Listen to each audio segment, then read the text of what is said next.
La foto che abbiamo scelto di analizzare appartiene a Guglielmo, un nostro compagno di classe. Attraverso la sua descrizione, l'esperto Bruno Mongiat ci ha illustrato a scuola alcuni aspetti della vita tradizionale in Carnia. L'immagine è in bianco e nero e ritrae il nonno di Guglielmo, il signor Romano De Crignis, allora quarantenne, seduto ad un tavolo e intento a mangiare una fetta di polenta con del formaggio, il tutto accompagnato da un bicchiere di vino rosso. In secondo piano si vede una costruzione molto rustica e un recinto in muratura. Durante la settimana, Romano lavorava nella cartiera Burgo di Tolmezzo. La nostra foto risale ai primi anni 60, un periodo di espansione per la cartiera che offriva nuove opportunità di lavoro. In linea con le nuove esigenze del mercato, aumentò anche la produzione destinata all'editoria, perché c'era più richiesta di libri, riviste e quotidiani. La foto infatti è stata scattata presso il casolare di Venchias, sopra Ampezzo. Verso Cima Corso si prende la mulattiera che sale e intercetta la strada per il passo del Pura. Vicino alla porta dell'abitazione si vedono degli scarponi. Infatti erano in corso i lavori di ristrutturazione della malga e il signor Romano, amante della montagna ed amico dei proprietari, aveva offerto il suo aiuto per sistemarla. Ogni estate, solitamente dal 13 giugno all'8 settembre, il bestiame del paese partiva per l'alpeggio, raggiungendo le malghe. Mucche, vitelli, capre e pecore formavano una lunga fila che seguiva i pastori. Questa consuetudine di accompagnare i propri animali all'alpeggio in friulano si chiama chiama la mont. Il casolare è un insieme di edifici che per la loro struttura richiamano in parte la malga tradizionale. In più viene abitato tutto l'anno. La malga tradizionale è un complesso di più edifici, costruiti in media e alta montagna sino al limite dei pascoli. Comprende la casera, le logge, il pascolo. Tra la casera e le logge c'è un cortile, Tamar, in cui si trovano anche gli abbeveratoi.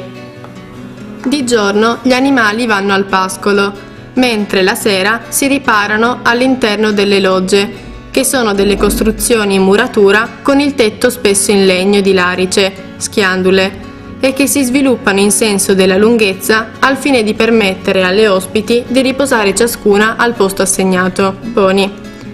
Terminata la mungitura mattutina, il latte viene portato nella casera per la lavorazione. I prodotti ottenuti dal latte vengono portati nel celar. Questo nome deriva dal tedesco Keller, cioè cantina. Infatti è il luogo adibito alla conservazione del formaggio e della ricotta. Oltre alla lavorazione del latte e alla conservazione dei prodotti ottenuti, la casera funge anche come abitazione per il casaro ed i pastori. La mattina, dopo la mungitura, il bestiame viene fatto uscire dalle logge e dopo la beverata nella grande vasca che si trova al centro del cortile, Tamar, viene condotto al pascolo. Nel pomeriggio il bestiame viene radunato nel cortile della malga per la beverata e poi sospinto nuovamente nelle logge per la mungitura serale e il riposo. Il dottor Bruno Mongiat ci ha spiegato che fino all'apertura di strade o alla costruzione di teleferiche, la base dell'alimentazione nelle malghe carniche era costituita dalla polenta e dal formaggio, sia a pranzo sia a cena.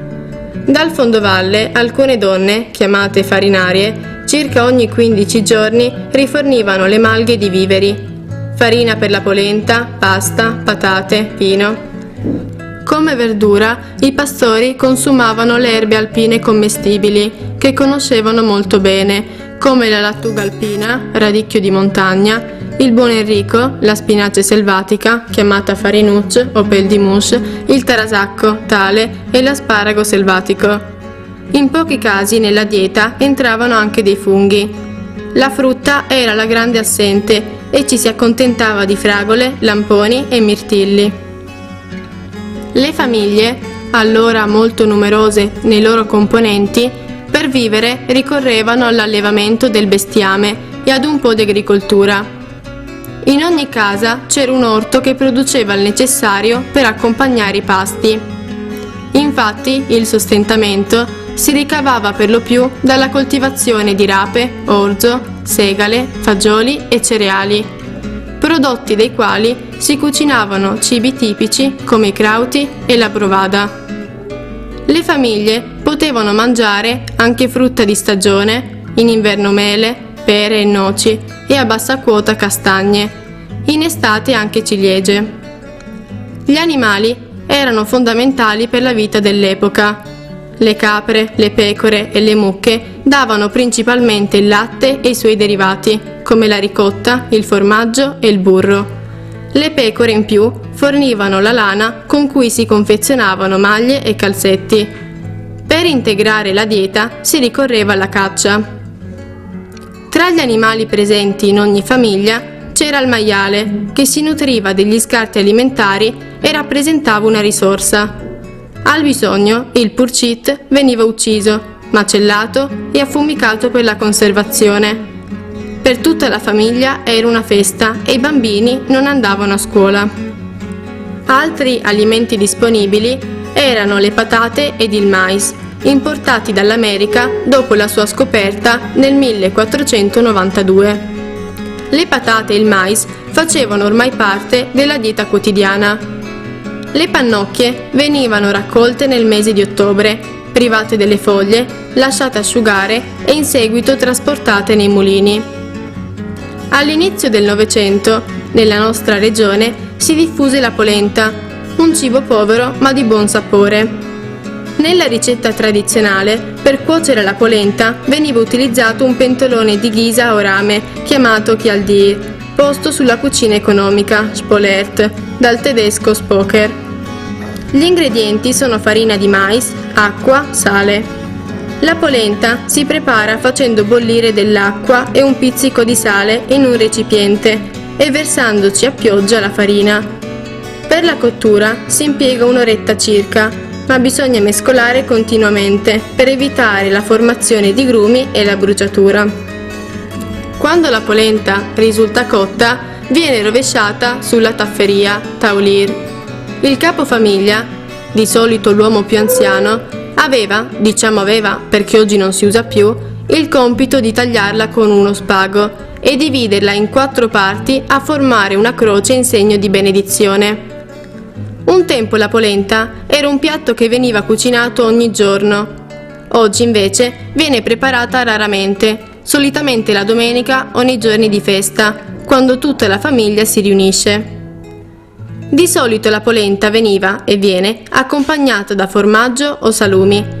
Infatti il signor Romano mangia formaggio di malga nel cortile adiacente al casolare. Questo tipo di formaggio è diverso da quello prodotto a valle, in latteria.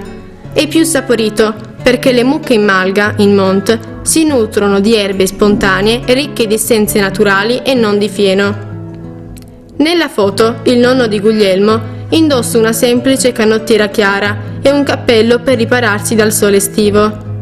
Come si può dedurre dai vestiti leggeri indossati dal signor Romano, era estate. All'epoca non si possedevano tanti vestiti. Di solito c'era l'abito per la festa e qualche vestito da usare tutti i giorni.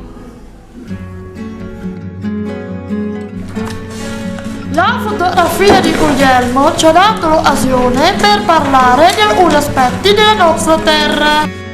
Anche se la carne è piccola, conserva una lunga e ricca tradizione.